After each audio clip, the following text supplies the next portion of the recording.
नमस्कार दोस्तों। हेल्थ जागरण पर आपका बहुत बहुत स्वागत है। दोस्तों, हेल्थ जागरण वो चैनल है जो केवल स्वास्थ्य के बारे में बात करता है। हेल्थ से जुड़े हुए सभी मुद्दों पर हम बात करते हैं। आज की हमारी बातचीत मेडिकल स्टोर्स को लेकर के है कि कोरोना से लेकर के आज तक के पीरियड में मेडिकल स्टोरों का बिजनेस किस तरह से रहा। कोरोना के समय में जब केवल सैनिटाइजर और मास्क बिक रहा था, उस समय बाकी दवाओं की क्या पोजीशन थी। और सबसे बड़ी बात, एक अहम मुद्दा वो ये है कि उस दौरान मेडिकल स्टोरों को क्या क्या दिक्कतों का सामना करना पड़ा। हालांकि ये सच्चाई है कि उस दौरान में कोरोना के काल में मेडिकल स्टोर्स ने काफ़ी सेवा भाव से काम किया, लेकिन पर्दे के पीछे की असली कहानी क्या है, ये जानने के लिए हमने कुछ मेडिकल स्टोर्स का दौरा किया। आइए जानते हैं कोरोना के पीरियड से आज तक की मेडिकल स्टोर की। रिटेलर एक सीधे सीधे उपभोक्ता से जुड़ा व्यक्ति होता है और उसका एक काम होता है अपने उपभोक्ता को संतुष्ट करना, ना कि इस विषय में जो भी आरोप ये लग रहे हैं कि रिटेलर ने कमाई की या ये किया। कभी भी रिटेलर ने एमआरपी से अधिकतम खुदरा मूल्य से ऊपर किसी से कोई रुपया नहीं लिया है। इस विषय में जो भी आरोप हैं ये पूर्णतः सिरे से मैं खारिज करता हूँ। लेकिन जो उस वक्त की परिस्थिति थी, उस परिस्थितियों में रिटेलर को या सामान को मैनेज करने में, सामान को लाने में जितनी दुश्वारियों का सामना करना पड़ा है, ये आम जनता के सामने है ही नहीं जी। उस वक्त किन परिस्थितियों में क्या क्या परिस्थितियां थी, कैसी दिक्कतें हुई? उस वक्त परिस्थितियाँ ये थी कि जो हमारी दवा व्यापार की मंडी हुआ करती है, वो मंडी पूर्णतः बंद कर दी गई थी लॉकडाउन की वजह से। सबको घर से सामान लेना था और सबके घर अलग अलग दिशाओं में हुआ करते हैं। कोई कहीं रहता है, कोई कहीं रहता है। इसलिए सामान को अरेंज करने में बहुत परेशानियां आ रही थी। सामान हम लोग को, जो हम लोग का होलसेल पीटीआर होता है, पीटीआर से ऊपर, मतलब प्राइस टू रिटेलर, पीटीआर का मतलब होता है प्राइस टू रिटेलर, जो था उससे ऊपर माल हम लोग को मिल रहा था। मतलब कि माल महंगा मिल रहा था लेकिन बेचना एमआरपी पे ही था। हम लोग को एमआरपी पे ही होता है और कोई भी व्यक्ति इस चीज़ को नहीं कह सकता है, जी। कोई भी उपभोक्ता इस चीज़ को नहीं कह सकता है कि उसको किसी भी दुकानदार ने एमआरपी से ऊपर माल बेचा है। जी। उस वक्त की परिस्थिति ये थी कि जो चीज़ हम लोग को, मान लीजिए खरीद किसी चीज़ की 100 रुपये होती है और उसकी बिक्री 120 की होती है, वो चीज़ हमको उस वक्त 115 की मिल रही थी। 115 की मिलने के बाद अगर हम 120 बेच रहे थे, तो पहली चीज़ तो हम अधिकतम खुदरा मूल्य से अलग नहीं ले रहे थे, हम अपने मूल्य पे ही थे। दूसरा, उस माल को लेने के लिए मुझे सुबह 5 बजे अपने घर से निकलना पड़ता जी, ट्रैवलिंग में बहुत समय जाता था। बहुत समय लगता था। किसी का घर कहाँ पे है उससे पता करना, फिर उस जगह लोकेशन पे पहुंचना, वहाँ से हमको माल अरेंज करना, और पूरा ही माल उस वक्त कैश पे मिल रहा था। जी। एक भी पैसे का कोई डिस्काउंट नहीं था, कुछ नहीं था। सारे डिस्ट्रीब्यूटर माल पूरा कैश पे दे रहे थे और थोड़ा रेट से ऊपर चल रहा था, पीटीआर से ऊपर वो लोग माल दे रहे थे। जी।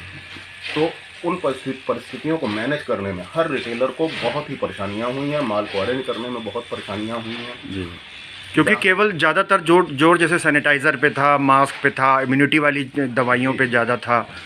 तो उस और बाकी सब सेल का फिर क्या उस पीरियड में रहा?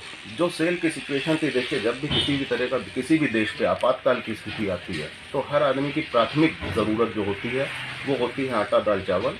और अगर किसी के यहाँ कोई बीमार व्यक्ति है तो उसकी, जैसे ब्लड शुगर, बीपी, हार्ट या डायलिसिस टाइप के, जिनकी क्रिटिकल केयर, किसी भी टाइप की जो क्रिटिकल केयर डिसीज हैं, उनकी दवाई जो कंटिन्यू चलती हैं, उनका नियम ये होता है कि आपातकाल स्थिति में हम 2-3 महीने या 4 महीने की दवा को इकट्ठा खरीद लें। जी। उस वजह से दुकानों पे प्रेशर बहुत आ गया था। इतनी दवा को अरेंज करना, जो भी आता था वो 1 महीने, 2 महीने, 3 महीने की दवा लेता था, और उन दवाओं को अरेंज करना, अरेंज करके उनको देना। और उसमें भी ये कुछ दवाएं ऐसी हुआ करती हैं जो आसानी से नहीं मिलती है या जिनका विशेष लाइसेंस होता है। उन विशेष लाइसेंस की दवा को अरेंज करना बहुत ही मुश्किल काम था, लेकिन फिर भी हमारे सभी रिटेल कार्यकर्ताओं ने या रिटेल मेडिकल एसोसिएशन ने पूरी तरीके से साथ देते हुए इस काम को बखूबी निभाया और किसी भी व्यक्ति को दवा के से परेशान होने को आज की डेट की अगर बात करें तो सेल की क्या पोजीशन है? आज की व्यापार का स्थिति अब ये है इस वक्त की, उस वक्त जो था लोगों ने माल इकट्ठा खरीदा, अपनी दवा 3 महीने की, 6 महीने की, जिसकी जितनी कैपेसिटी जी जी। उस वक्त दवा खरीद ली गई। वो दवा अभी भी लोगों की चल रही है। इस वक्त व्यापार पूरी तरीके से बैठा हुआ है और रोजमर्रा के खर्चे जो हैं वो मैनेज करने में भी इस वक्त दिक्कत है। जी उसका कारण यह है कि डॉक्टरों की ओपीडी चल नहीं रही है, कि किसी भी तरीके का प्रिस्क्रिप्शन हो नहीं रहा है, इलाज महंगा हो चुका है और कोई भी डॉक्टर जैसे देख भी रहा है तो वो कॉन्टैक्ट ट्रेसिंग से दूर है, कि ऑनलाइन अपॉइंटमेंट ले रहा है, ऑनलाइन ही देख रहा है, ऑनलाइन ही पर्चा लिखे दे रहा है। जी।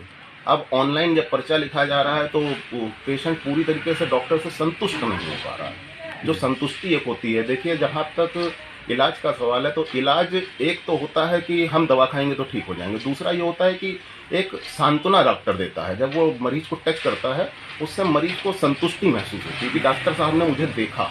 जी। वो चीज़ इस वक्त मरीज को नहीं मिल रही है और काफ़ी हद तक इस चीज़ का भी रहा कि उस बीच जो मरीज परेशान हुए या जिनको डॉक्टर नहीं मिल रहे थे या नहीं दिखा पा रहे थे, उस पूरी व्यवस्था को पूरे भारत के मेडिकल स्टोर नहीं संभाला था। कोई भी पेशेंट बिना दवा के या बिना इलाज के परेशान नहीं हुआ उस वक्त पे। और मेडिकल स्टोरों ने या जितना भी रिटेल केमिस्ट एसोसिएशन जो हमारी है, इसने अपना काम बखूबी निभाया जी और पूरी तरीके से जी। मरीज को संतुष्ट किया और किसी भी मरीज को क्रिटिकल केयर तक में भी उसने अपने हाथ को, अपने अनुभव का पूरा उपयोग करते हुए जी उनको संतुष्ट करके जी सही किया। कोई राजेश शर्मा जी, बहुत बहुत धन्यवाद हेल्थ जागरण से बात करने का। आज आपसे बात करके कुछ ऐसे पहलू उजागर हुए हैं जिसको दुनिया ने कभी नहीं देखा, कभी नहीं जाना। बहुत बहुत धन्यवाद।